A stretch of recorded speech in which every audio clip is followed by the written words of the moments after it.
Well, gosh darn it. Good morning, everybody. Hello, and welcome back to Doppler'S Gear Garage. Okay, let's do a little roll call here. First of all, Adam, hello, you're first.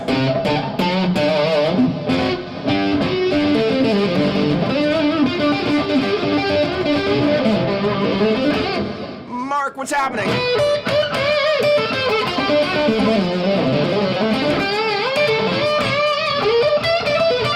Braden Wilson. Or, no, that must be Braden. Braden. Now that's how to wake up on its head. I love you, dude. Thank you so much.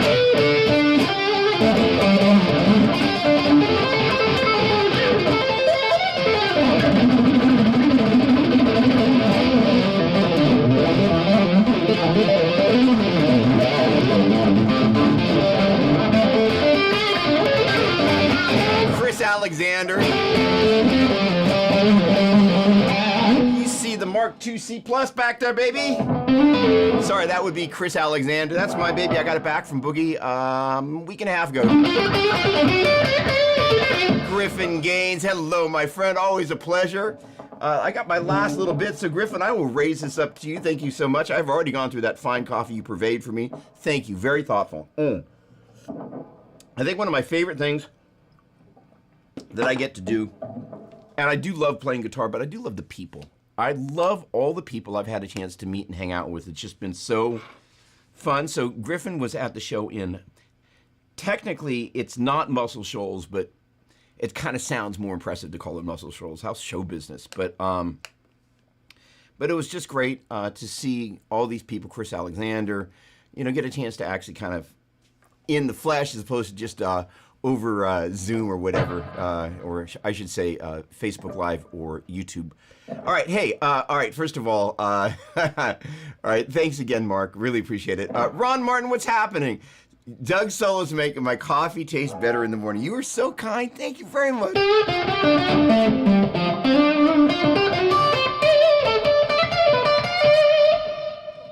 No sound, sir. Hang on a second. Wait a second. Hold on a second.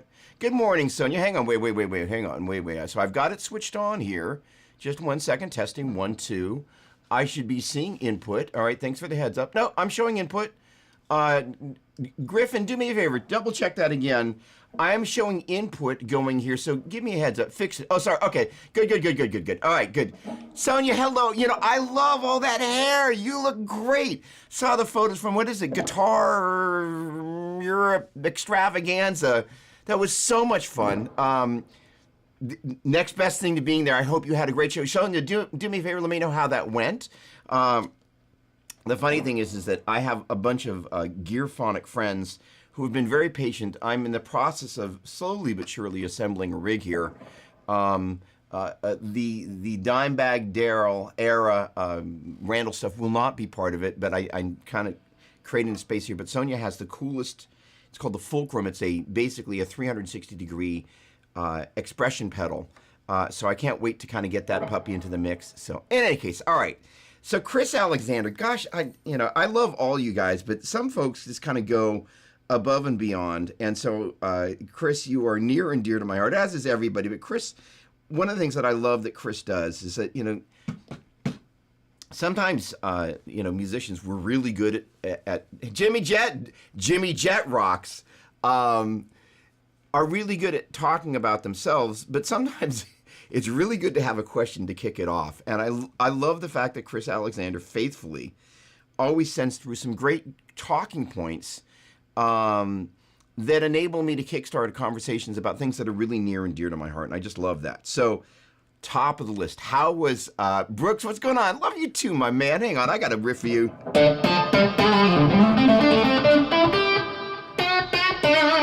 And Jimmy Jet.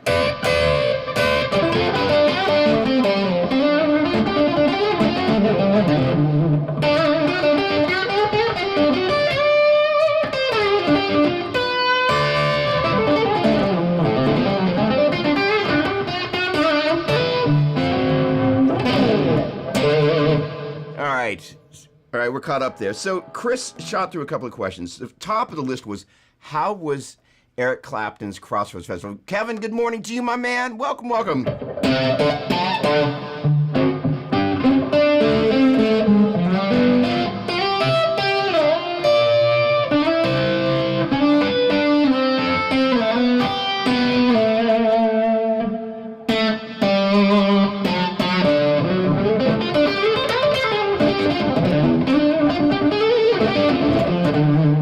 So there were actually a couple of questions that were tied into this that really, and I love this. So question number 1 is, how was the festival? Amazing. Just amazing. Number 2, holy God, they're all great. I'm just going to kind of read them out because they're, did you have a favorite performance or were you surprised by anyone? We're going to get to all of that. Did the show change the way you approach your songs? So we'll get to, did I see any gear I wanted to check out? I always see gear I want to check out, but let's kind of talk about the heart and soul of that. The reason I went to Crossroads Festival, it was an amazing opportunity to see all the greatest blues rock players living, that is, pretty much. Jared James Nichols would have been a great addition. I was a little bummed that he wasn't there, but he was, off in Europe doing his own thing, which is a great place to be if you're not going to be at Crossroads. There was somebody else that immediately came to mind that I was like, oh, they would have been really good. But that said, it was, if you want to see, Derek Trucks wasn't there. But if you want to see kind of a collection of the latest and the greatest and not so latest blues, rock blues players, that was it. And so the interesting thing is that I remember seeing a previous Eric Clapton concert, and as Eric has gotten older, he's become a little bit more laid back, which happens in your older age. But the thing that I was really struck with was there's a thing I've been working on.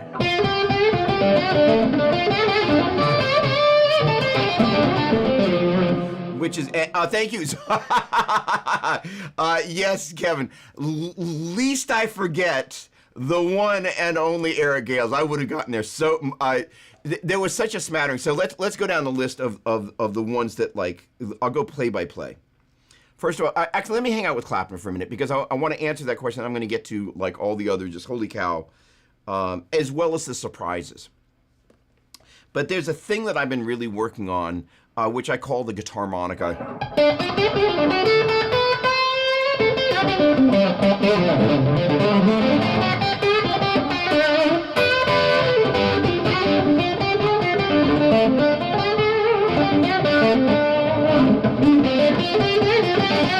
So I discovered, and I was watching, I don't know who it was. Now I'm going to forget, so I can't give credit where credit was due. But, you know, kind of, I spent a lot of time moving around in different locations on the right hand. I'm glad I've got that second camera there. So one of my favorite spots is this thing. It sounds a little bit like an Octavia. That is, an octave up.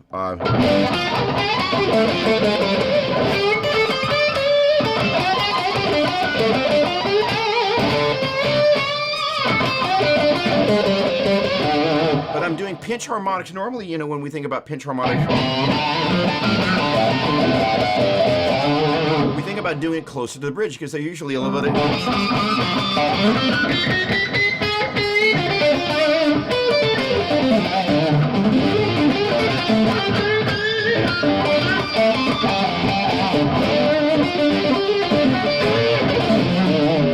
But up here,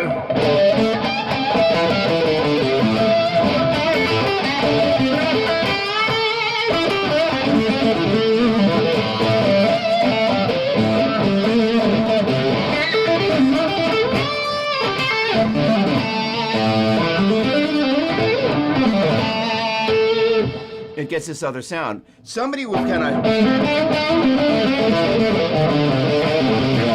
doing, you know, kind of a pick down way at the edge of the bridge, and I kind of, when I got home, I went, I was like, oh.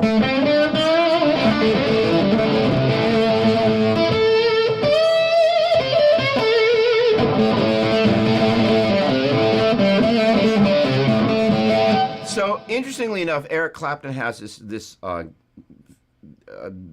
setup on his guitar that's basically a mid-range boost, and it is actually, the interesting thing is, I watched Eric play. I kind of went, there's a little guitar harmonica going on here, and that is a guy that is taking his time to get to every note, and in particular the way he played.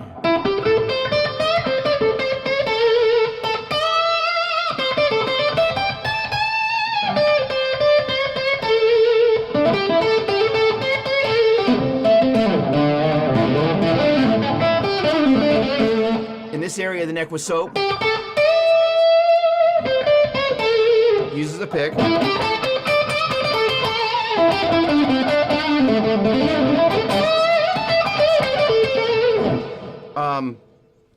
And the thing about it is, there's a bunch of guitar harmonica in there. I was like, oh, that's what he's going for, partially. But his timing and his pacing, and he came up and sat in with lots of different people. Yes, it is too bad that Buddy Guy had to cancel. But the way he came up and sat in with everybody, he was so, not kind of like, I'm Eric Clapton, I've come to sit in with you. It's like, he was just really so easy, and I was like, man, look at just that. And I was really I was taken, first of all, it's one of the last times that, you know, potentially I have an opportunity to see Eric Clapton play live. So I was like, I got a little emotional about it. In all honesty, like, you know, I'm more of a Beck guy. But, getting it, as they Beck, Clapton, and Page, Beck has been my guy since I was knee high. But it was really, and I've seen Clapton a number of times, but this particular time I was really taken with the way he, especially up here, was so beautiful. So if anybody kind of influenced me the most, because I specifically, if I were brutally honest, which I'm going to be, I went there hunting. I was looking for licks, tricks. I was looking for inspiration. I lose my slide more times a day, but I also wanted to see all the greatest slide players, with the exception of, if you could say that they were all there, with the exception of Derek Trucks. Oh, I actually put it back in the slide bin. But Ariel Posen, if you get a chance to see him, what's going on, Tony? Saludos, ¿cómo está? Oh, interesting. There are some things. Oh, that's about 1-point font. So the comment was that Rick Hall, who plays guitar in Buddy's band, has the electronics of a Boss DS1 mounted inside his guitar. Sounds great for him. There's going to be some additional modifications that we're going to do to this guitar when Gary Brower gets back into town. I'm also going to build a second one. I've already got the instrument, and that guitar, where is? There we go. I don't always name guitars until I'm absolutely positive what I'm going to call them. But that guitar, believe it or not, it's going to be called Rattlesnake. Melissa was kind enough to get this for me at the OC Vibe Guitar Show. She managed to snag it without me seeing it. This is a beautiful Rattlesnake strap. But the other guitar that I'm working on putting together is going to be specifically where, this one, first of all, does so many...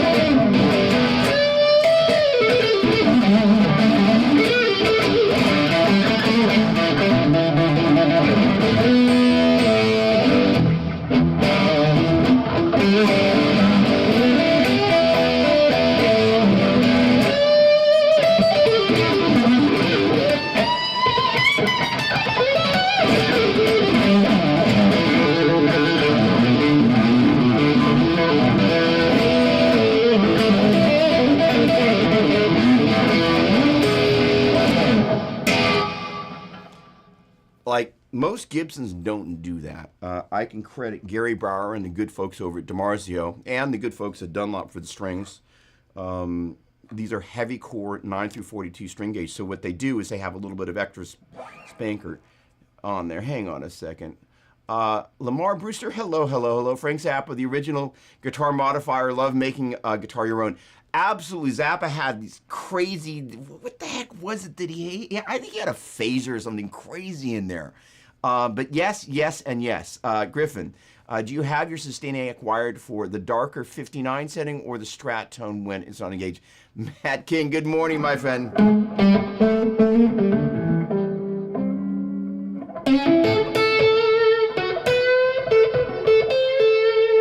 That's for my friends in the East Coast.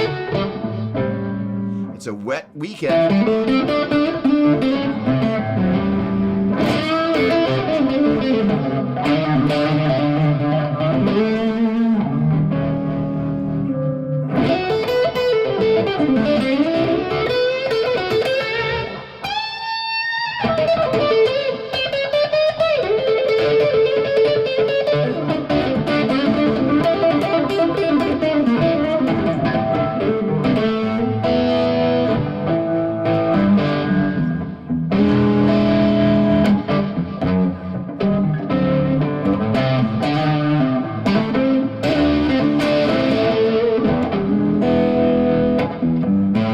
It's a stormy Saturday.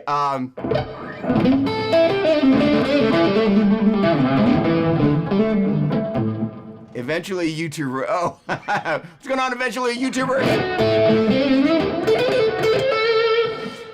Chris, I can only tell you. Oh, there we go. Right. Zappa had the Dan. This will be about 4 point. Oh, that's legible. Had the Dan Armstrong green ringer in the guitar body. totally an iconic player in every single level. Me encanta el sonido que le sacas en la guitarra limpio y contundente. I think that is something said very nice, that the sound of the guitar sounds really nice. That's my best translation on that. Muchas gracias, señor. A usted. Okay, so Chris, no. Hello, Melissa Doppler, my favorite gal. I was saying to Melissa earlier that as much as I love the Crossroads Festival, I love the sound of the guitar clean and bold. Muchas gracias. Gracias, Melissa.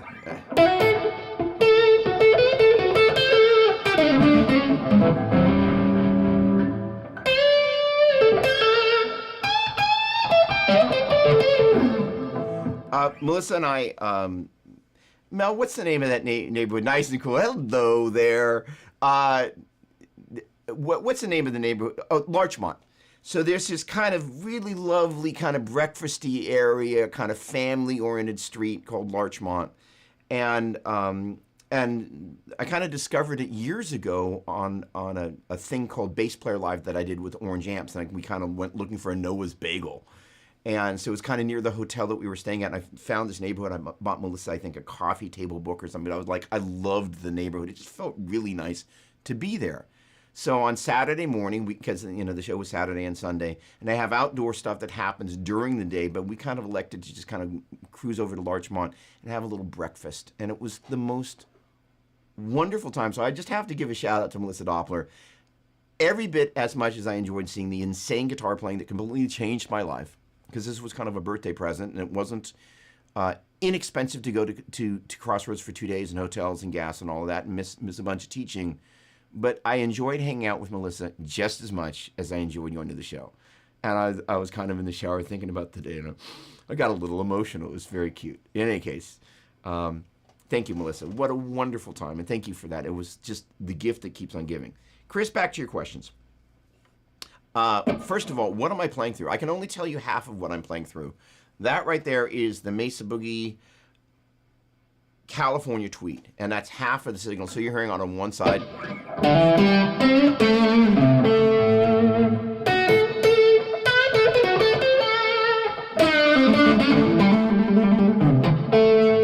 And what you're hearing in addition to that, and I'll turn all the good fun stuff off, you're going to hear, come on, there you go. Here it is completely with nothing on it.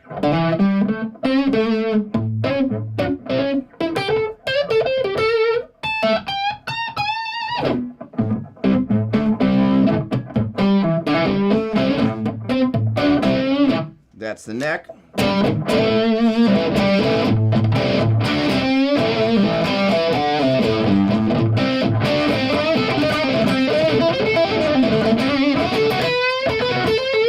And I'm using the Eddie Boost drive. Let's see if I can get that. There we go. This is the Eddie Boost drive that has become my absolute favorite drive pedal. And kind of what I'm doing for this particular sound, it's kind of got the drive all the way up. But I'm also, there's a level control, so I'm goosing the front end of this amp and then the other amp over there that you can't see because it's a prototype that I can't show anybody yet. But the two of those amps together, so that right there on the bottom there is my Mark 7, and I have this amazing relationship with the amazing people at Mesa Boogie who are taking the most incredible care of me. I've never felt as cared for by a brand as I do with these guys, and my buddy Trent there is just kind of the best, and I mean the best. But that one is on loan from my buddy Doug West, who kind of is Mr. Boogie. And I was up there, and I was like, I want to check that out. And, I remember Neil Sean. I've known Neil for a long time, and I was in the studio at his old studio, Gush Studios, when he was recording the Bad English record, the second one. And, needless to say, Neil's just a guitar player like everybody else, so we got to talking about gear, and I was like, well, blah, blah, blah, what we're using on Escape, and, kind of blah, blah, blah. And he got to talking about stuff, and he said, one of the things is that in the studio, smaller amps work really well, where live, generally larger amps work really well. And I remember that staying with me all these years. So this is paired with another small amp that I can't talk about, but the two of them together. And I recently, if you haven't had a chance to check out the video that I did interviewing Justin Crew, Kirk Hammett's tech, that thing has almost 40,000 views, which I'm pretty much besides myself about, largely because Justin is a genius and talks about all sorts of stuff. Hello from Singapore. What's going on, Justin? 12:30 a.m. Welcome, welcome, welcome. Great to see you. Pleasure, my friend. All about worship guitar. A little bit more on the blues side of things today, but hey. Welcome, welcome, welcome. Lamar, what plugins am I using for reverb and delay? And I've been using the Valhalla lately, but switch around. So the sound that you're hearing, getting to all these questions combined, the thing that Justin said is the Metallica sound is almost... Eric, what's going on, my man? I wasn't able to call you back. I didn't get a chance to listen to your voicemail. It's been a crazy week. But I look forward to seeing you soon. The Metallica sound, he said, is almost always two amps blended together. And I was like, note to self. And I love the Mark 7 because for my main live sound, that's it. But I was lying in bed. My best ideas come to me somewhere between 4 and 6 in the morning as I'm lying in bed, trying to solve all the riddles. It's kind of like who's on first. And much of the time, with a little divine inspiration, I kind of get an answer. And I was thinking about the California Tweed, and I was like, I will pair it with the Mystery Amp. And I plugged the two of them together, and I was like, wow. So here, first of all, are the two amps with no effects, besides some... There you go. You can hear on the second... Let's go.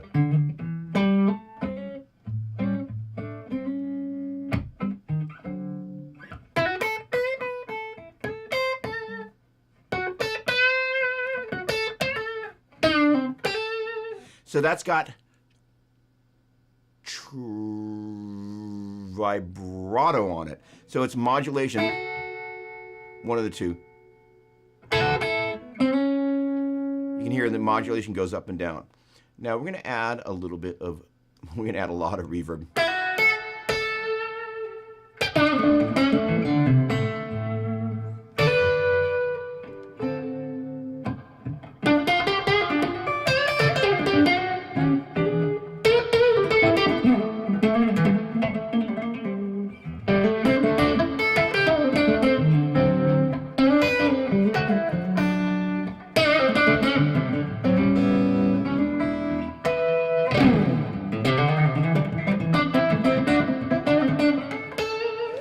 And that is now adding just a spot of delay. And that was, by the way, sorry, that was the Universal Audio Lexicon 224 reverb, which I love. And actually, if you listen, there's a little bit of pre-delay on there, so you can kind of get...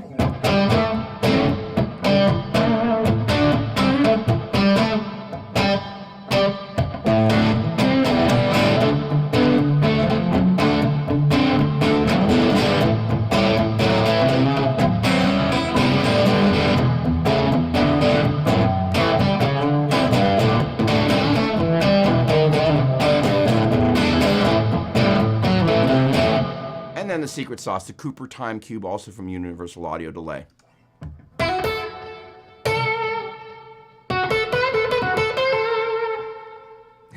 Sonia, you did hear correct. There is a new Fender device that's about to surface. I can't answer any of that, but I have seen it and I've heard it demoed, and that's all I can say.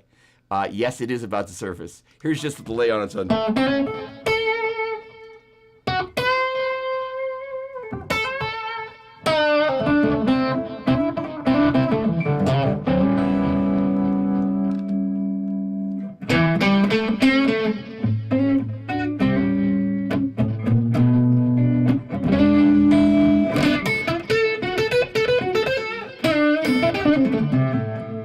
And now the delay in the reverb.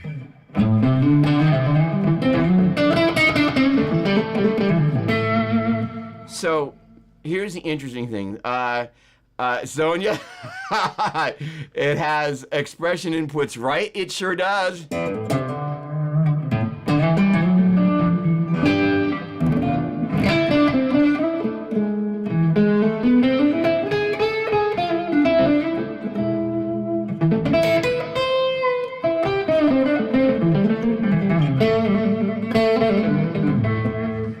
possibly it does. All right, so what I've got there is hey, Rez, what's going on, my friend? Great to see you. Good morning.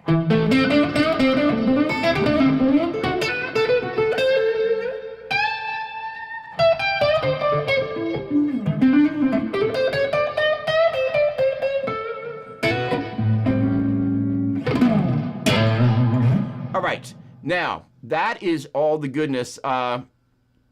So there is also, yes, what? Taj, what's going on, my man? Hey, great to see you. Hello, hello, hello. One of my favorite great young guitar players, and gosh darn, I'm meeting a lot of them. Taj.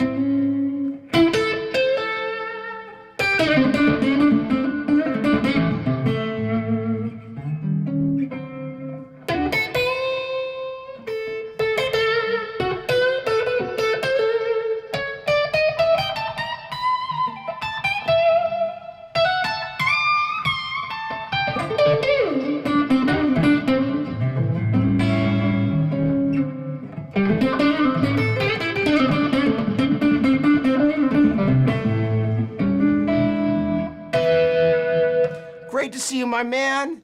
Love the tone. Thank you so much, my man. Speaking of great tone, if any of you have not yet heard Taj, Taj, how old are you now? Are you 13? Holy cow, just insane.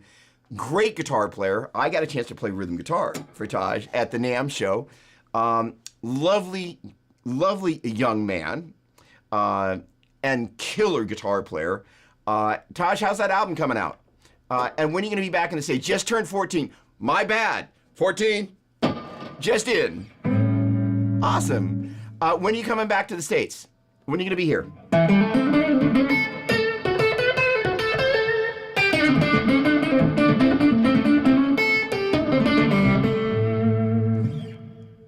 He's typing. All right, hey, so, yes, so one of the other things that Lamar mentioned here is the new Freedom Hour. There's a lot of talk about this box. Whoa, wait a second. Y'all in America? Are you in Florida? Where are you? Dude. All right, so we got to connect here. That is awesome. Welcome to the States. So where are you at? Are you in Florida? Let me know.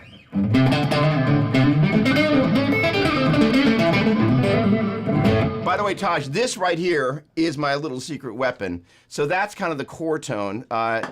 In Kentucky, on tour at the moment. Well, thank you for dropping in.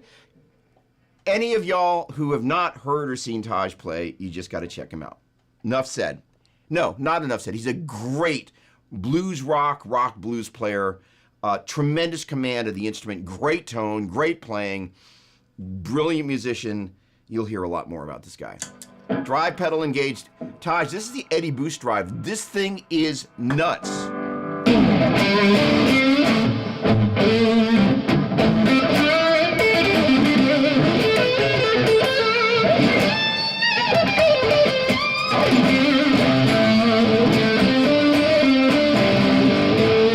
Neck pickup number 4.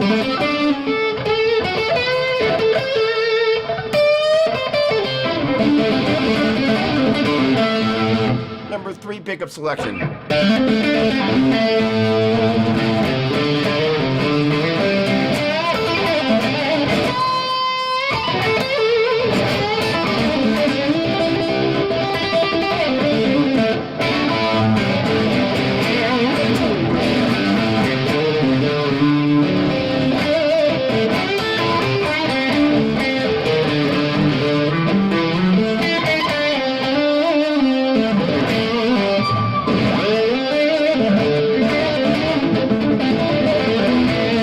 Number 2 pickup selection.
pedal. And the thing that Mark Turvey, what's going on, my man? Hello, hello, hello. Always a pleasure. Maestro, you know, the funny thing is I think about you all the time, bro.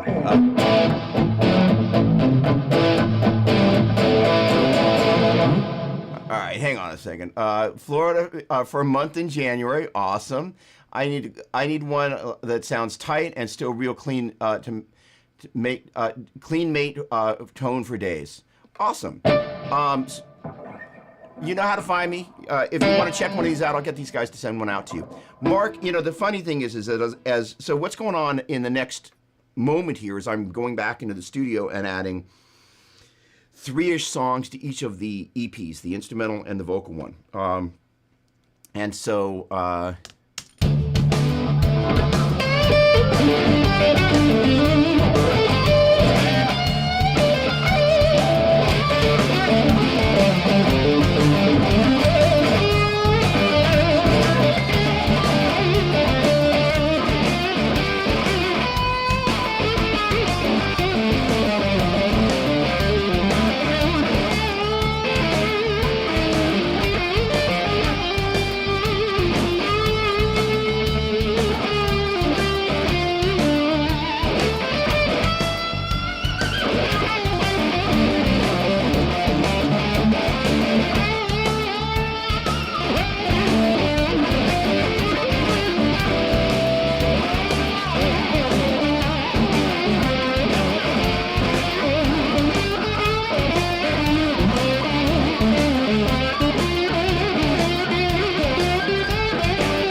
There we go. Get back here. Get back to where you once belonged. There you go. All right. So in any case, I am doing a whole bunch of Robert Valdez.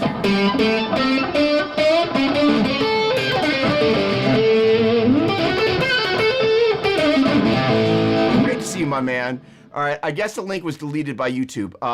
Chris, do me a favor. Go ahead and don't post that. Because I think it's under embargo still.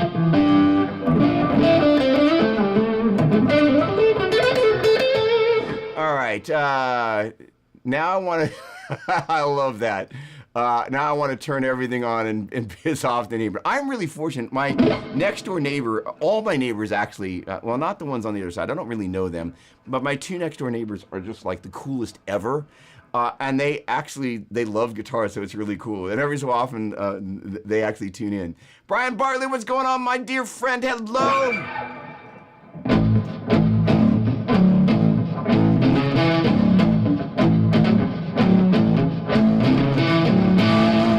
Little blues for you. Great to see you, my dear friend. I cannot wait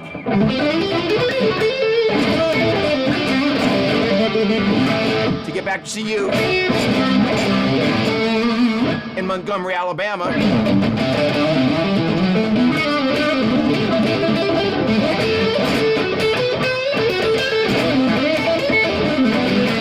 You know, one of my favorite things, gracias, Tony, muchas gracias, is that What's going on, Dr. Phil? How you doing, my man? Literally, I was thinking about this. I've done, I think, 5 shows. But in that time, like, if I look at the people that are on this feed, I'm like, we've had a chance to hook up in Texas, in Muscle Shoals, in Montgomery. I don't think there's anybody here today that was in Nashville, but in Los Angeles as well. So, Phil, it was great to see you in Dallas at the Dallas International Guitar Festival. But I'm just thinking, it's felt like such an amazing experience. All right, back to answering questions. Gosh darn it. Crossroads Festival.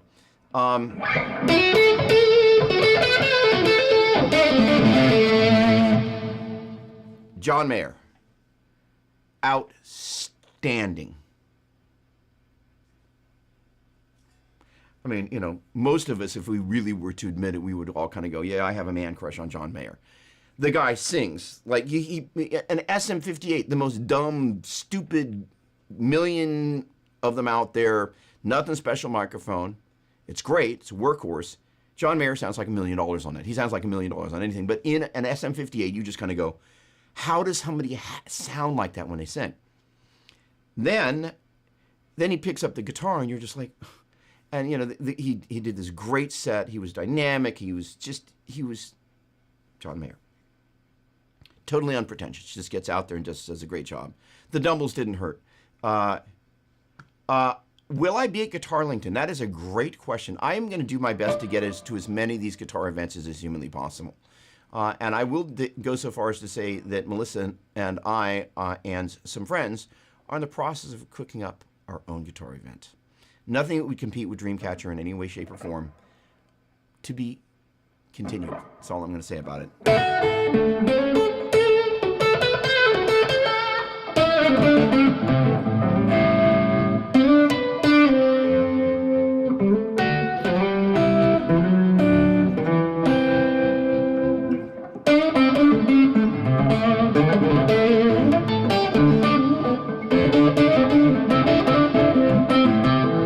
So, Mark, the reason I mentioned to you before, you know, the interesting thing is that because these 2 albums that I'm working on, I'm going to get back to the kind of the Crossroads thing for a second.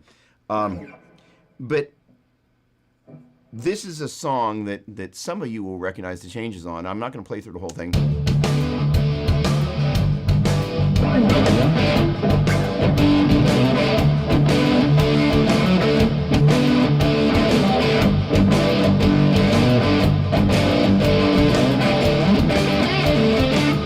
And interestingly enough, I'm kind of going for the way I'm using the setup. Let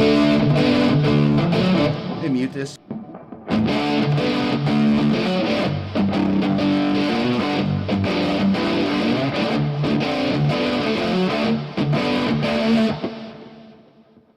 And then saw.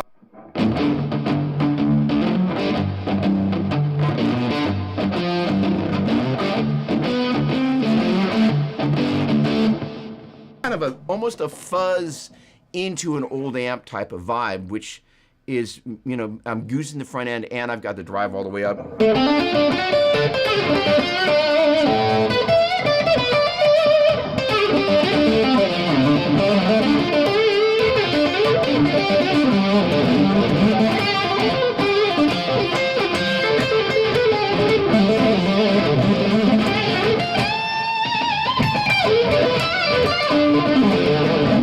But for those of us that go for that old, Mauricio, saludos a usted también. I'm getting a good Spanish workout. That's great. I love it. Me gusta con mucho gusto. So the thing is that these vintagey tones, because of the space of both these albums, are very vintagey, trying to kind of figure stuff out. So in many ways, much of my time is spent, and I want to encourage you to do the same thing, kind of in discovery mode. Like, what is it that you can find out about who you are? And, you know, I kind of rambled on a little bit about it when we last met a couple of weeks ago. And without going down the rabbit trail too far, I think it's great that there are all sorts of tribute bands out there that people are getting a chance to just go out and play their favorite music. There's nothing wrong with that. I've got a couple of I got these two 12-year-old students. They're 12. And then, as long as we're on the conversation here, there's 11-year-old, there's a kid named Saxon Weiss that actually sat in with my band in Los Angeles, and Saxon and I have kind of become guitar buddies. I saw him down at the Crossroads. Saxon and Taj would actually be a pretty amazing combination. The other two, they are Colin, who I call the Collinator, and Gabriel. They're both 12, and I'm basically showing them my hardest stuff, and they're lapping it up like kittens with cream.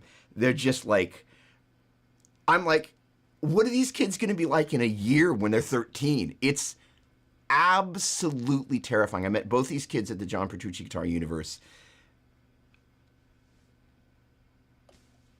I'm kind of speechless. Gabriel has a YouTube channel. One of his videos got like 200,000 views on it. It's him shredding Ray. I think it's Gabriel Plays. I'll get it posted next week. ¿Dónde está la música de Piedra? ¿Qué es Piedra?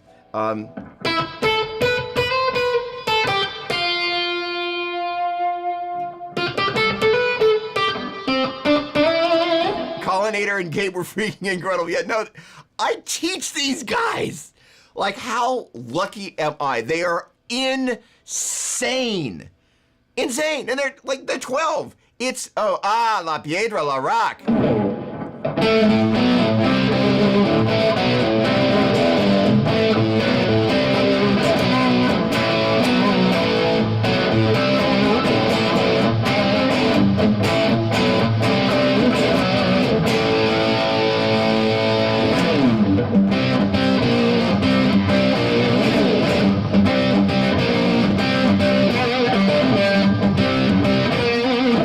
Don't get me started, my man.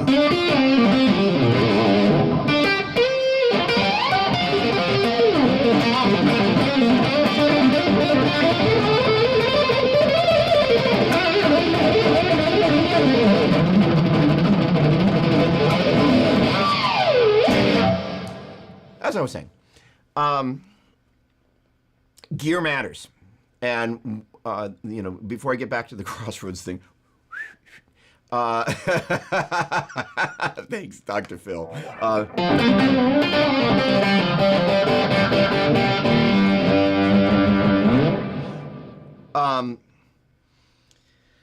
I've been trying to, find myself. But the getting back to this kind of this conversation is like, I want each of you, and this is one of the things that, first of all, I talk about the infamous Lindy Day.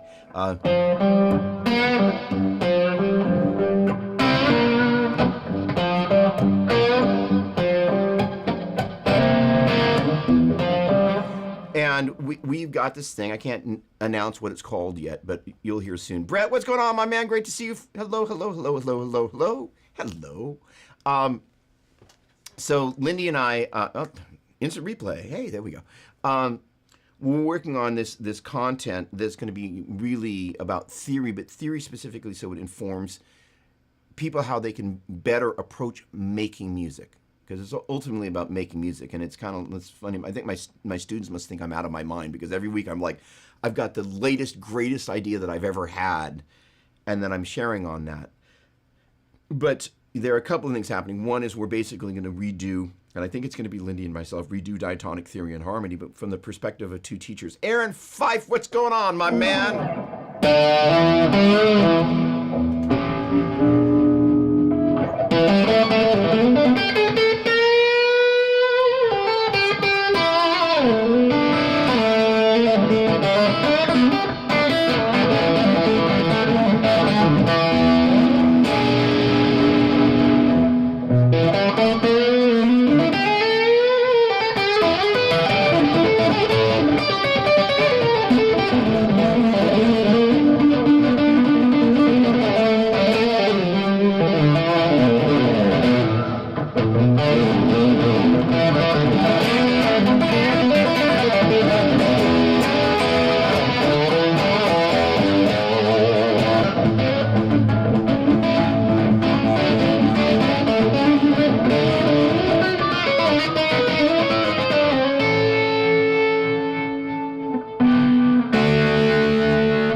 love distracting myself. Okay, as I can't spell today, gear, yes.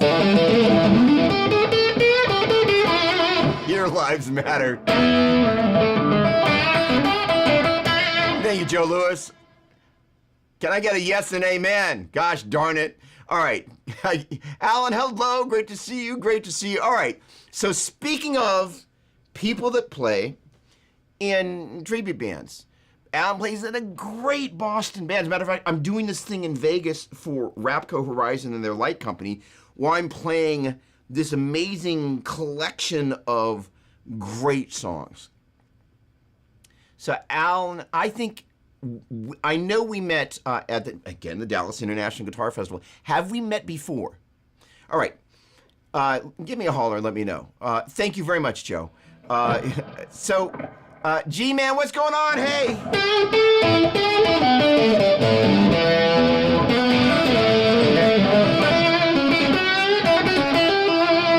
I'm going to be really mean. G-Man's my buddy. We both write for Worship Musician Magazine. He's like, dude, can I review the Pog? And I was like, got it, sorry. So, not before, but I've seen you at a show in Santa Clara, California years ago. Oh, my word. Dawkin, right? Rockin' with Dawkin.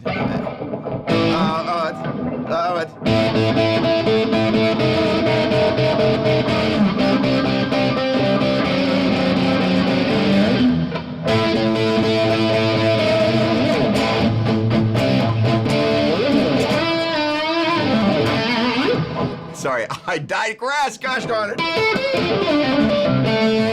JKM Guitar, what's going on? I take it that's John Mello. All right, gosh darn it.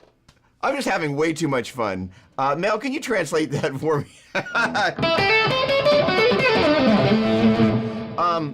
So there are great songs out there, and I love the fact that people are getting out there and playing music. But I also want, the whole mission that Lindy and I have is we want to inspire people, whether you're playing in a tribute band, whether you're sitting at home in your bedroom, whatever it is that you're doing. I couldn't agree with you more, Kevin. To find a way to connect things together, to create music. And so Lindy and I kind of have this crazy concept. Thank you so much. Brett, the funny thing is, I tried to touch with my fingers and it was a disaster, but it sounds very clean to you. Mucho cómodo, pero es la verdad, como se dice, practice hace mejor. Y perfecto también. So thank you so much, Brett. The funny thing about this guitar,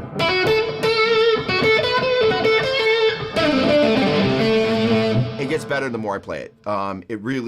It's really kind of coming into its own. I love the fact that it's getting dog-eared, and I'm getting better at playing it.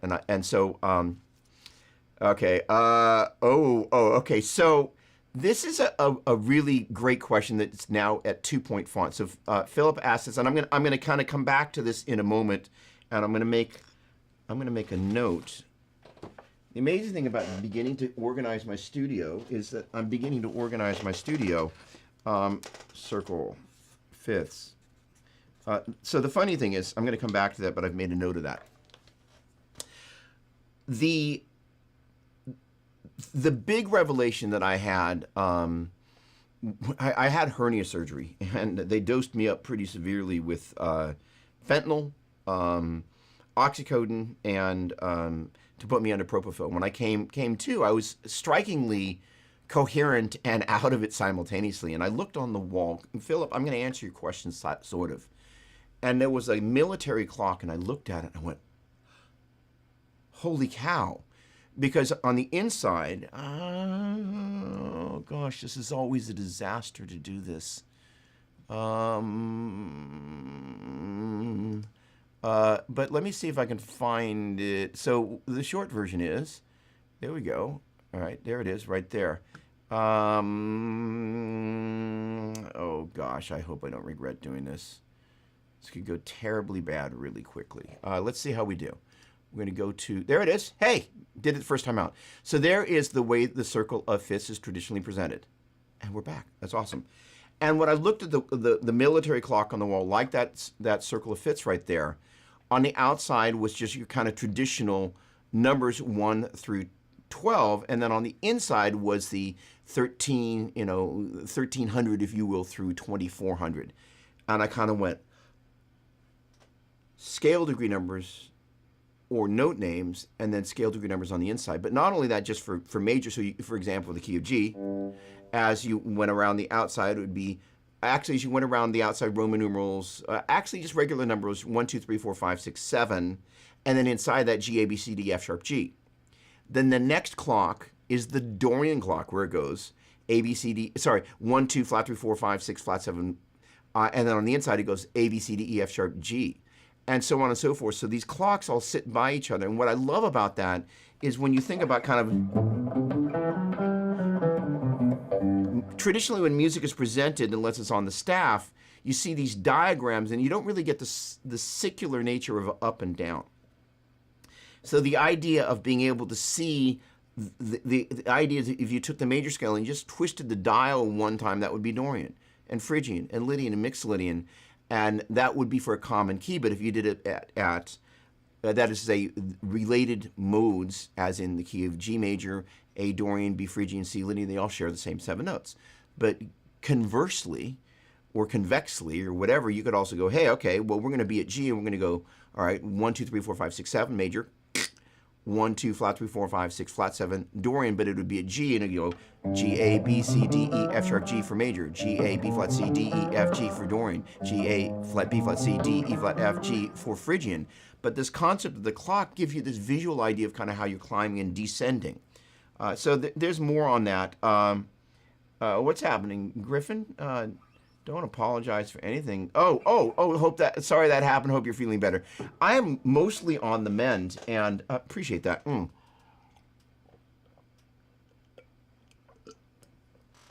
Try to stay hydrated. Lifting 412 cabinets on your own, I eventually knew that was going to catch up with me, believe it or not. But it happened. So in any case, the other thing that was very clear to me is guitar players, whether they consciously know it or not, which I believe they do, they need just one place that they can go to that has all the goods, note names, scale degree numbers, pentatonic, second finger root modes, 3-note per string modes, an explanation of where it come from, why it works, and how all that stuff pieces together, and chords as well. So we're going to redo diatonic theory and harmony. The plan right now is Lindy and I are going to do that together, because that's going to be kind of our kickoff thing together, and I think it will be better. It is so outside the box, and it totally opens up a new neural pathway, even if you can't read that. And so the thing is, it was so obvious to see that. So honestly, you know, Phil, I wasn't until a little bit later that I saw that Berkeley thing. I went, oh, okay, that's the connection it made with me. But the circle of fifths is usually about kind of a modulation thing. So I'm going to touch on that, but not.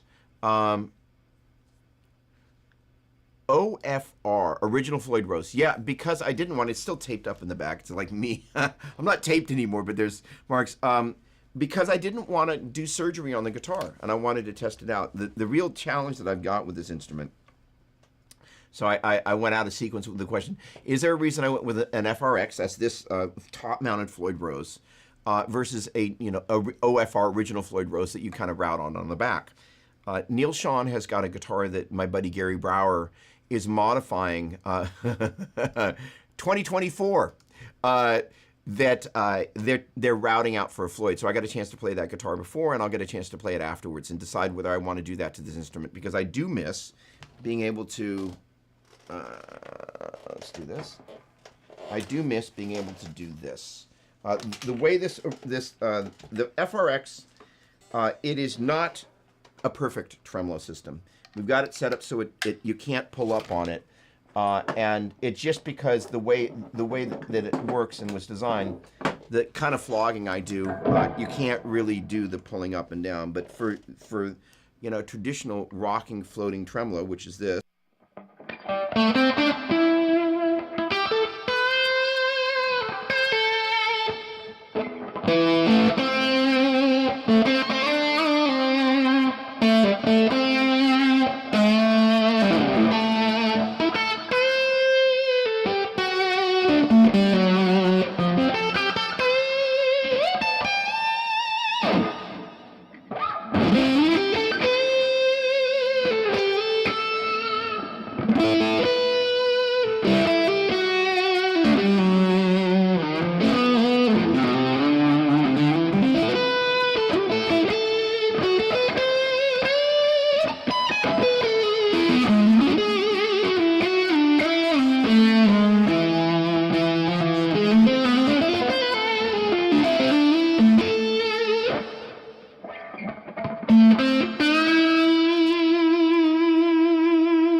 Missed that. And the FRX just would not stay in tune with that kind of, severe flogging that I do. Just wouldn't do it. But for all the things that it does, hang on a second. That was Lindy Day, she called. Mr. Call. Her ears must have been ringing. For all the things that the few things that it doesn't do, the pulling up part, that tremolo has served me really well. I like the sound of it. Because you got all this kind of the mass, all the things on the guitar are going to make a difference in terms of the way it sounds. Do I have any scary tracks coming or for a Harvest Festival or future shows? There is a show in the Bay Area with Danny Jones on the 20th of this month.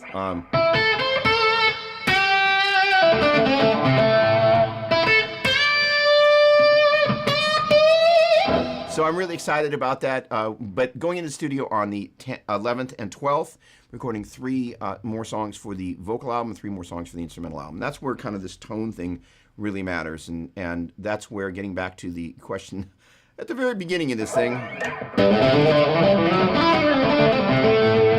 about Crossroads, and by the way, this is a Kramer, in case you were wondering, I went there, this vocal album. I'm going to be a little naughty. There you go. Let's see. Let's bring up our buddy Caleb here for a second.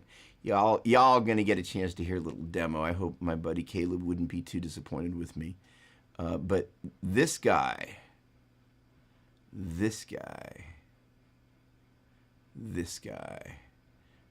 let's do a little of this. Hang on. Here we go.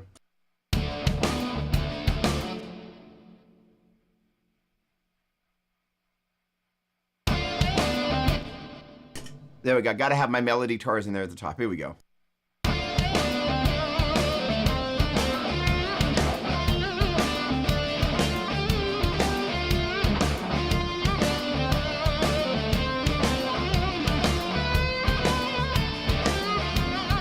I don't need a whole lot of money. I don't need a big fine car. I got everything that a man could want. I got more than I could ask for. Now I don't have to run around. I don't have to stay out all night. 'Cause I got me a sweet loving woman. And she knows just how to treat me right. Well, my baby, she's alright. Well, my baby, she's clean out of sight. Don't you know that she is? She's some kind of wonderful. She's some kind of wonderful.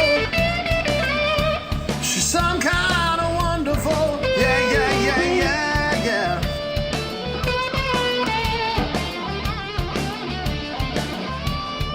When I What's going on, Lunk?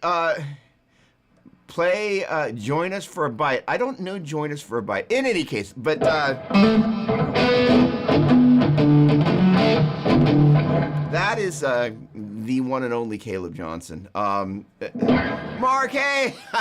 You're still here. Yeah, that boy can sing. So that's going to be on there. That's going to be the ones that we're adding to the mix. And I am so excited about that.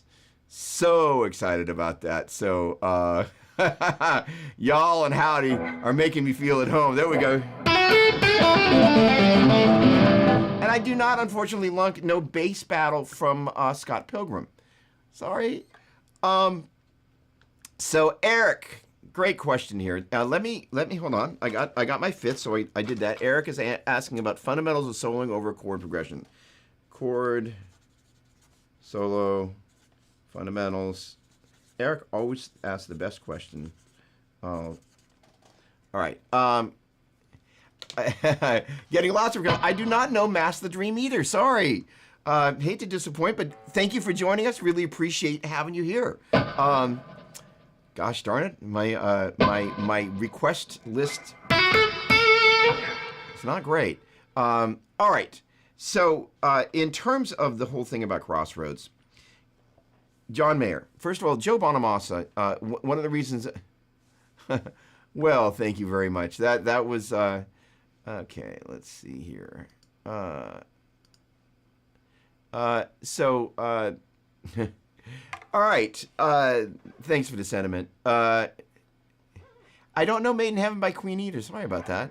All right. So, but I tell you what, not going to be doing requests today. So I hate to disappoint you, but that's it's not necessarily what I do here. But at least that way your expectations, you know what to expect. There we go. That is probably true. But in any case, at least you were more civil than this guy was. Holy cow. I guess people take their requests very seriously. In any case, as I was saying, the whole Crossroads thing was getting a chance to watch all these guitar players. Doing my best here. So, as I was saying, the Crossroads thing was about getting an education, actually. And I specifically wanted to see John Mayer, Joe Bonamassa, all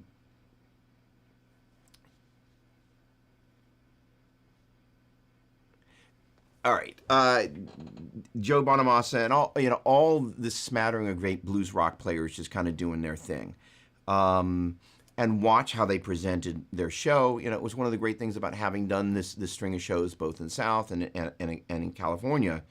Watching how the whole presentation was done, watching all of them kind of do their thing.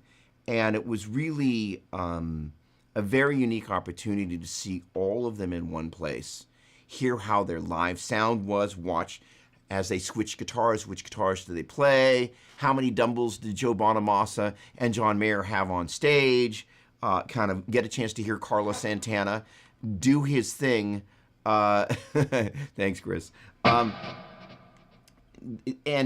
really hear the nuance of all the players together, because it's one thing to kind of be listening to whatever player you're inspired by in a moment, kind of doing a deep dive, but hear them all back to back, watch them on stage. In particular, for me, one of my big passions, and this is the second time today, I'm becoming an absolute fanatic about slide, except I have this very bad habit that when I'm done with it, I kind of toss it.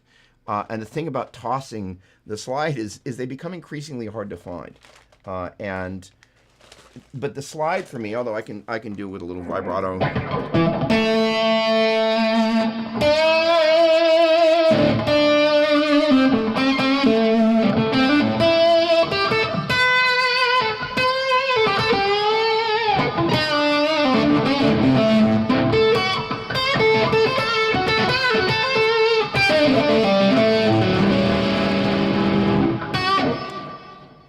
Hang on a second here. Let's see this real quick. Let me take a look over here. All right. Let's see here. And all right. Okay.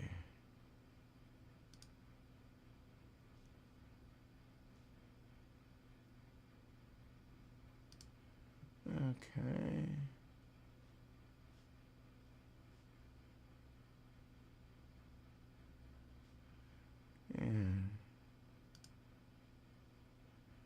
Never really had to do this. There we go. Got rid of some folks off the live stream there. Just kind of because it just needed to be done. All right, as I was saying, slide.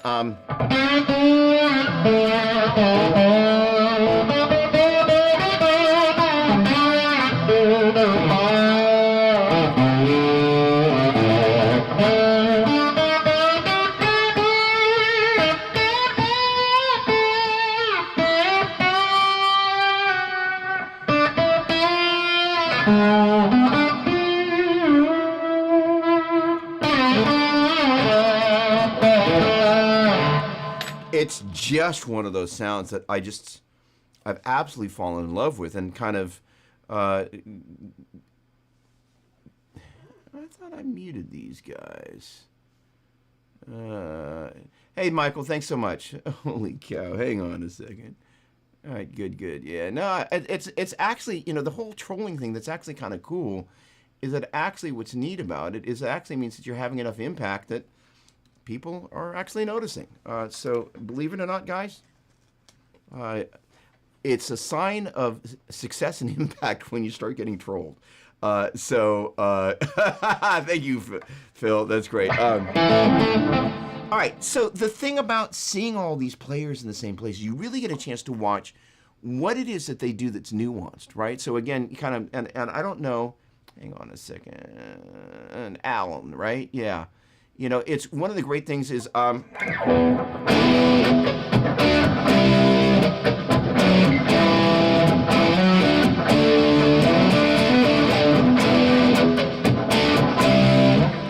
plays in this great Boston tribute band or whatever it is that you might call them, and they're really, really, really good. And so the great thing about watching all these players play back to back is you get a chance to watch what it is that's nuanced about them. Eric, I look forward to seeing you later, my friend. And you kind of begin to do it. Boston, like one of the things, there's a song that I just played a little bit of called Tear Me Down.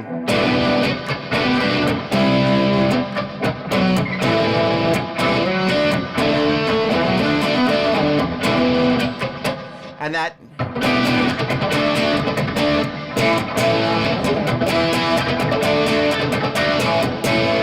Right? Long time. I'm probably in the wrong key.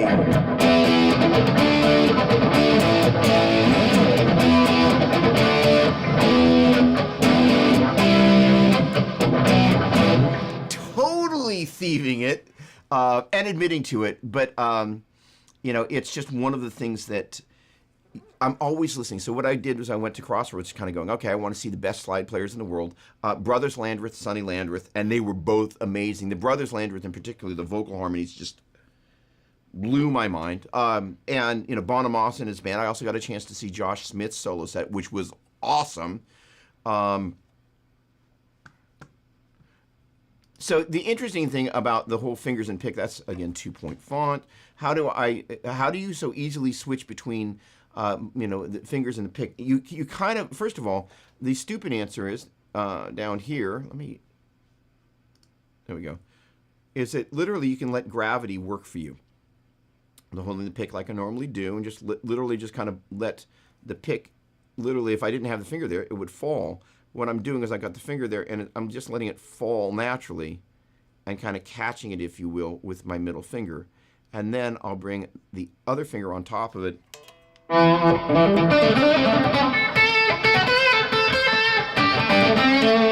But I've discovered lately that I'm also starting to palm the pick because there's a thing so that's because I want to be able to...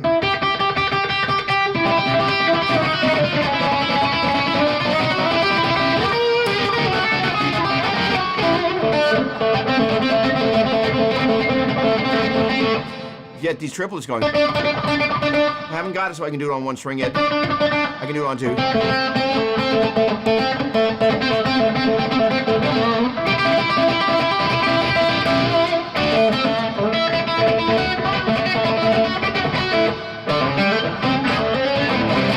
And to do that, I've got to be able to take the pick and palm that puppy into the hand like that. So that kind of like, it's almost like I flip it over in the hand there.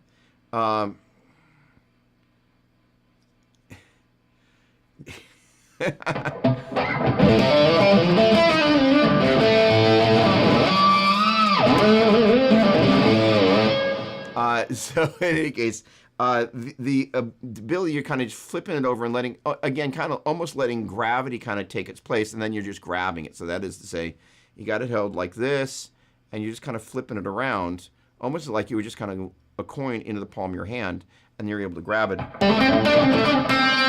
then once it's there, you just kind of bring it back down. You just get used to being able to feel. Brent, what's going on, my man? How many amps do I own? That is a great question. Respect to you, my friend. Great to see you as always.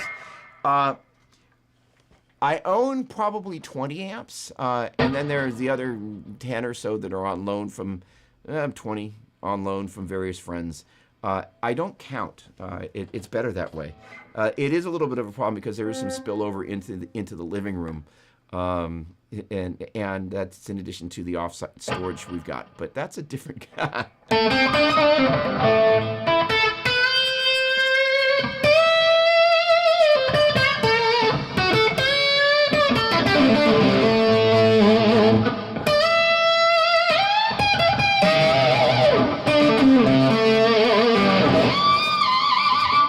I digress. I love this guitar. So Eric had a question, but since he left, I think I'm not going to answer it right now. Let's see here. So Chris, I think, had another question that he was kind enough to send through. Thanks, sweetheart. Chris, where is Magic Chris? There we go. Magic Chris. So did the show change my approach to songs? And or was I surprised by anybody? First of all, Sheryl Crow, that I've never really listened to that much, was unreal. Her band was great. Peter Stroud, her guitar player, who's very highly regarded, he sounded really, really good. But the songwriting really inspired me. Just like and there's a level of Americana about what they do, but she's still loved by the blues community. She was great. There were a bazillion great players, but of the ones that moved me and the songwriters that moved me, also Jacob Dylan and the Wallflowers. So it kind of like when they were kind of a thing, if you will, I was like, yeah, you know, they were a little alternative-y, sort of, at least in my perception of what they were. They were not. They were just great Americana. I was like, oh, I love them. And their guitar player was great. Just great. Great rhythm player, great lead player, great slide player. I was like, I love this guy. So just songs, and I walked away with this sense of Americana. There's a song that may or may not get added, Chris, that was a direct response to that. And, you know, really I've been kind of getting rootsier and rootsier in the songwriting. And to watch, I went for the guitar playing because I wanted to get inspiration by great blues players playing, blues rock players, kind of seeing what they did. I also wanted to see if any of them kind of did the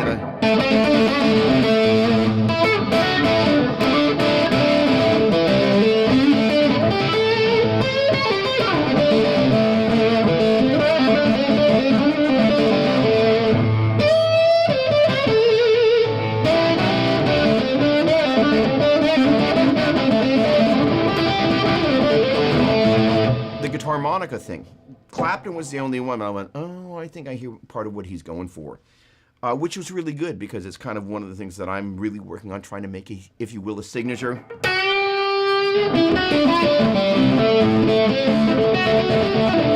The other thing is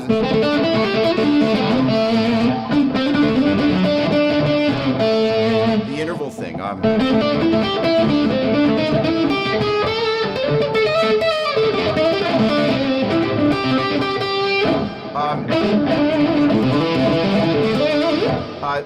Bonamassa and Eric Gales both do but doing it with an eighth note triplet, field 2, 3, 4. And getting some other, and the interesting thing was watching Clapton, thinking Eric Johnson.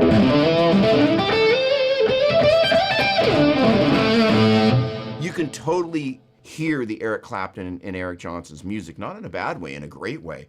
I kind of went, okay. A bunch of the things I love about Eric Johnson are things that are just Claptonisms.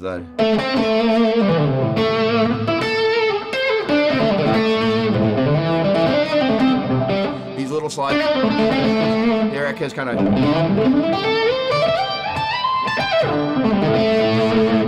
brought in there, so I was like, okay. And you can see things that both Eric Gales and Joe Bonham also have brought into their playing from Eric Johnson. But there are certain things that they haven't, that I don't hear them do as much. These wider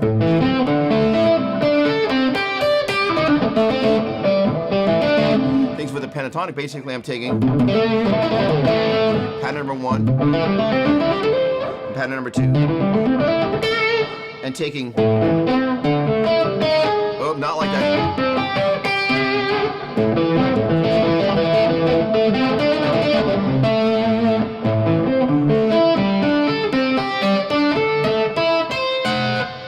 Sorry.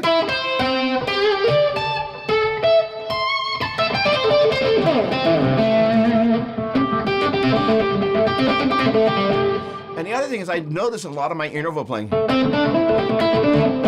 I'm moving up, and I kind of went this morning. I went, well, wait a second.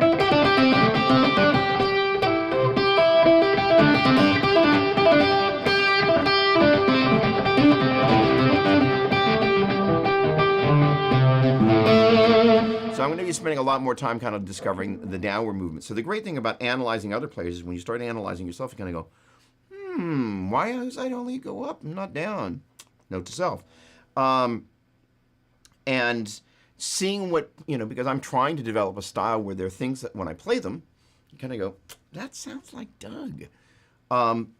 So it was really affirming to watch some of the things that were being done, and I kind of went, okay, those are things that, first of all, I can totally borrow, but at the same time, try not to play them in such a way that they're just an exact ripoff. Rather, use them as inspiration. I went seeking guitar inspiration. So the Teddy, hey, what's going on? I actually don't do song requests. I hate to disappoint you, but that's not quite what I do. But sorry. Tony,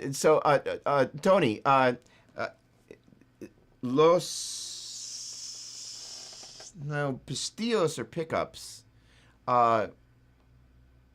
Cuerdas. Si mis cuerdas son 9 a 42, pero usa los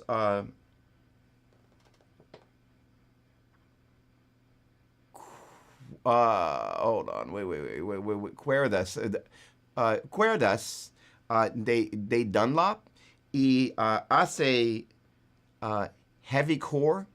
So el centro del cuerda es más grande que normal.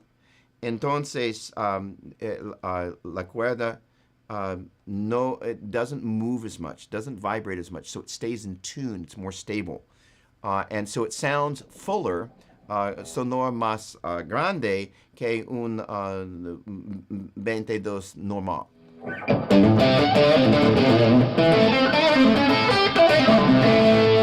Has más, como se dice, stiff.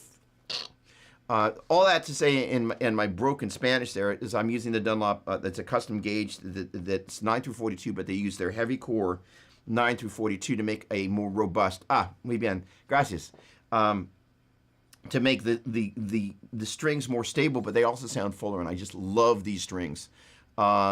Samantha Fish did play. She was great. I saw her outside. I also got a chance to see, oh gosh, what's her name? The worst part about getting older is you start to forget names. But there were a bunch of just great players. There was this band from the UK. It was kind of like rockabilly punk. They were great. Jimmy Dunlop said, you got to check these guys out. And Melissa and I both love them. Josh Smith played a great set. I think he was using the drummer from Bonamossa's band, and Travis Carlton, who is Larry Carlton's son, and an obscenely great bass player. Just brilliant musicianship. And they played great songs, great grooves, and Josh sounded great. Buena español. Gracias, amigo. So the lots of great guitar inspiration, but really kind of the other, if I were to kind of solo in on one player that inspired me the most, I went there looking for slide. I got Clapton. It's Clapton.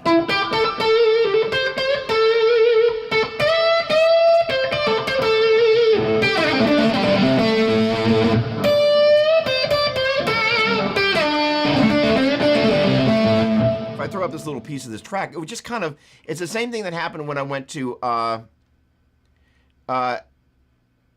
don't think Anna Povich was there. Ali Venable, man, boy, you got me out bluesed here, my friend. Robert Limone, hey, Robert, how is your mom doing? What's any news on that, if you don't mind my asking? Nice to see you, my friend. Let me pull up this track here, and let me pull up a little section here. What section are we gonna pull up here? Let me mute the Calebization. Now, let's get the solo section. Let's get this little bit of business. This little bit. Steve Eisenberg, hey!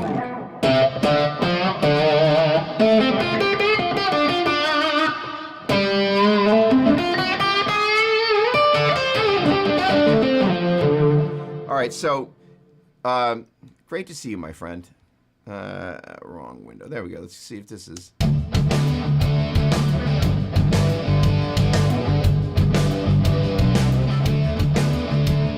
All right, so the idea is that, the thing about Eric,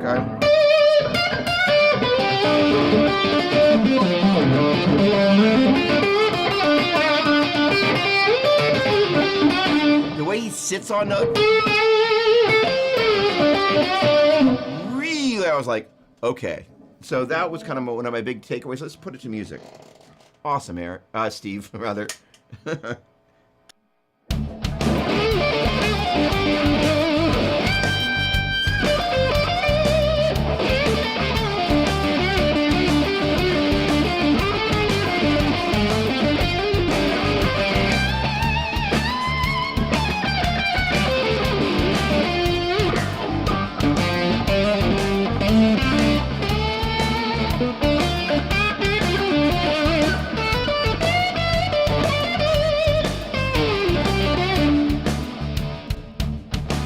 And that kind of outworks itself in a couple of different ways.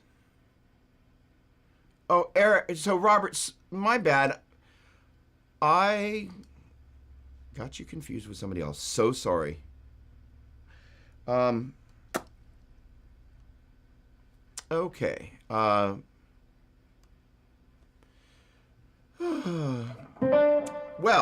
gotta live that one down. Sorry about that, Robert. What's going on, Cosmic VR? I actually, well, you know what? I don't normally take requests because that's not what I do here. But you know what?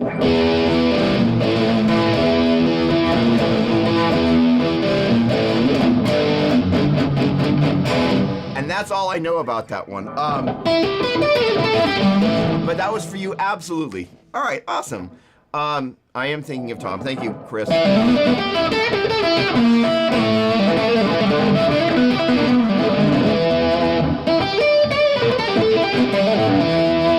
So the thing about the Clapton side of things, it's not just, first of all,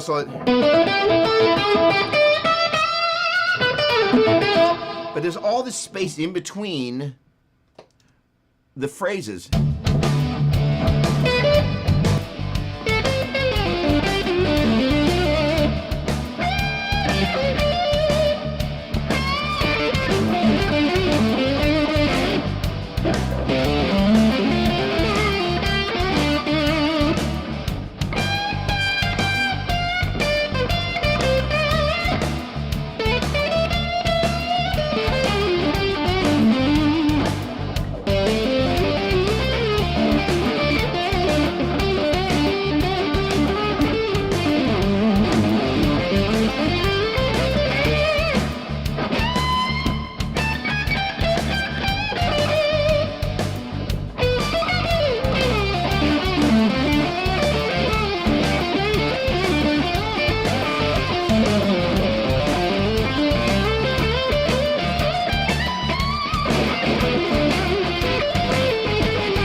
can't help myself. Awesome. Thank you very much, Cosmic. Appreciate that. Thank you. Thank you. I earned that stuff. I love that. Thank you very much. Appreciate it. Awesome. All right. So, Chris, you asked about, did I ever check out Charvel or Jackson's as they were San Dimas built? So the funny thing is we always, as we're kind of driving around Los Angeles past San Dimas, there's a La Tuna Canyon Road is where Ibanez Custom Shop is in Los Angeles. And our hotel that we stayed at was actually out in Pasadena. So it was kind of enabled us to kind of get in and out of downtown without too much traffic drama. Very clever booking on behalf of Melissa Doppler. So, which is where, you know, that's out in San Dimas, or right next to San Dimas. And, but, you know, so there was a period of time I very much wanted to be a Charvel endorser. I've got 2 old vintage Charvels. And sooner than later, I'm going to be doing a bunch of demos around vintage gear and cool gear. I don't know, like, you know, the dime era Randall stuff. So back there is the preamp and a Randall power amp, and then kind of hidden behind the curtain there. Actually, you can just barely see right there. You're going to see there's basically 3 Randall stacks back there, or 3 half stacks. So I've got a bunch of the heads, and there's another Randall cabinet there. So basically, one of the crazy things that I did, and I think I told you about this, Chris, I basically got all the components for the dime rig. Although I don't play like dime, I just kind of got this crazy idea that I would assemble the rig.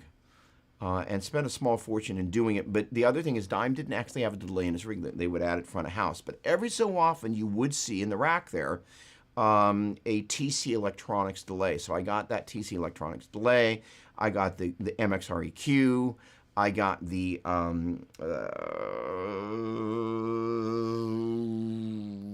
Furman EQ. And I think I've got 3 heads here. And I've got the Jaguar speakers. I did not get a cabinet loaded with the Celestians that came in the Randall cabinets. But basically the idea was to kind of recreate the template of what he used and then kind of do some sounds around that. And I think I decided I wanted to learn the solo from Cemetery Gates. Yes, the Dime Quest. So that gear is actually, and also the MXR, it's around here somewhere. There it is. Hang on. Hang on. There we go. This little baby. There we go.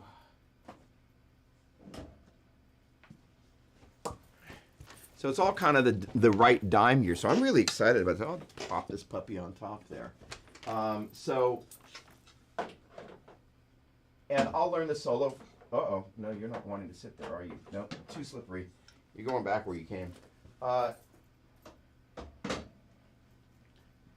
I want to learn the solo from Cemetery Gates because it's one of the greatest guitar solos ever. And I do have the dime guitar. So I know you asked about San Dimas, but we ended up on dime. So there you have it. But, you know, it was just the idea of being able to kind of talk about the assembly of that. And, you know, I think Buddy died this past year, right? Buddy Blaze, who did the thing. Chris, do you know Dime's Guitar Tech?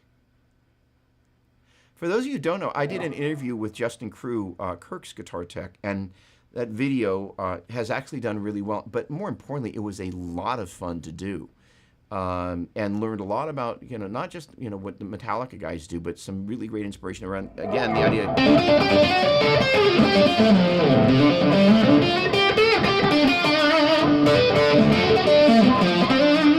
The idea of using a pair of amps to get a tone that reflects the nuances of when the two kind of blend together across the stereo spectrum. And I kind of went, wow, this is a thing that I don't want to forget. Although, you know, my main amp is the Mark 7, which I just love, my rig has expanded to 3 amps and a power amp.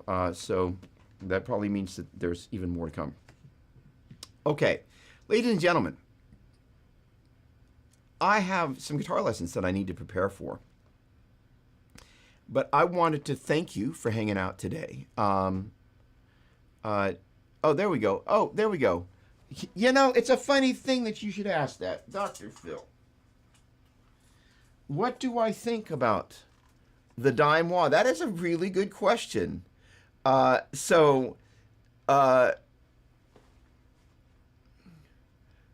That would be my go-to wah pedal, but this one has been modified. The folks at Dunlop put this mod on it.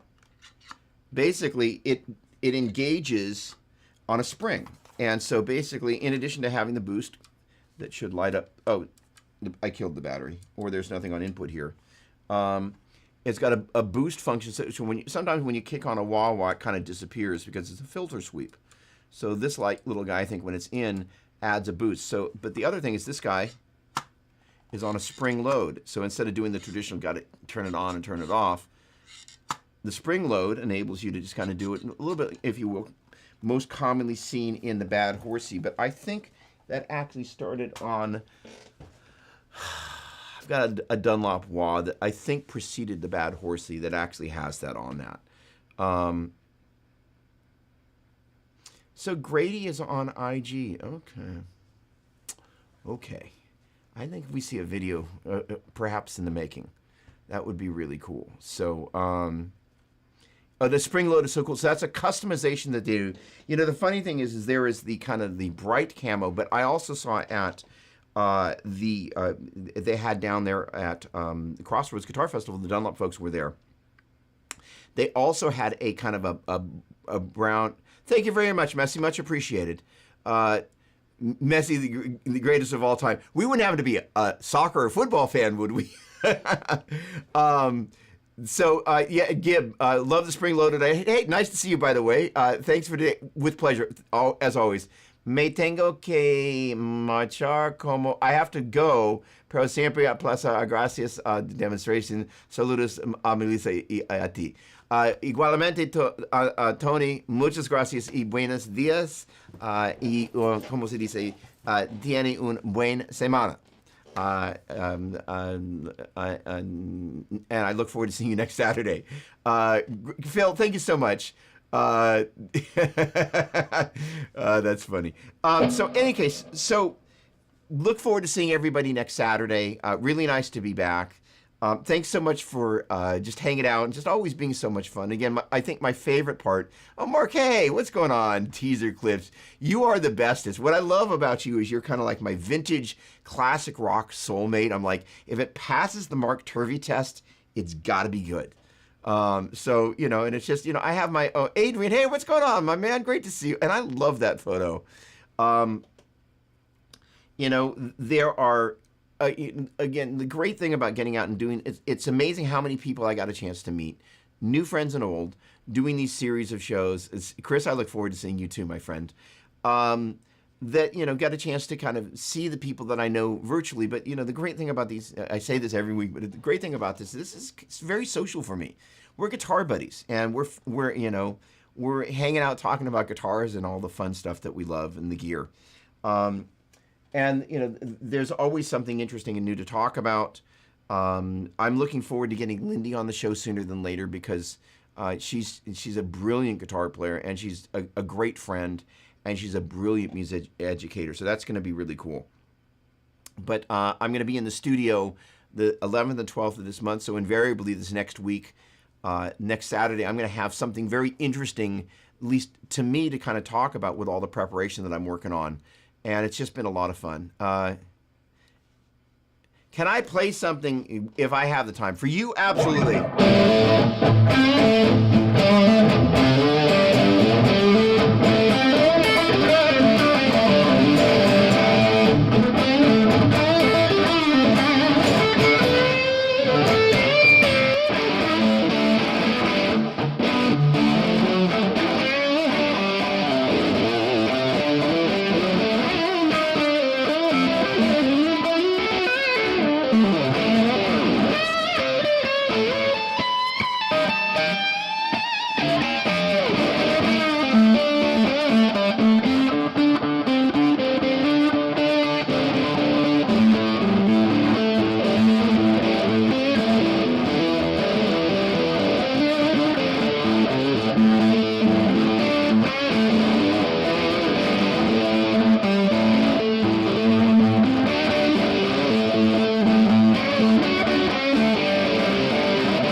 Sorry, that would be, it's all right, you guys. Thank you so much.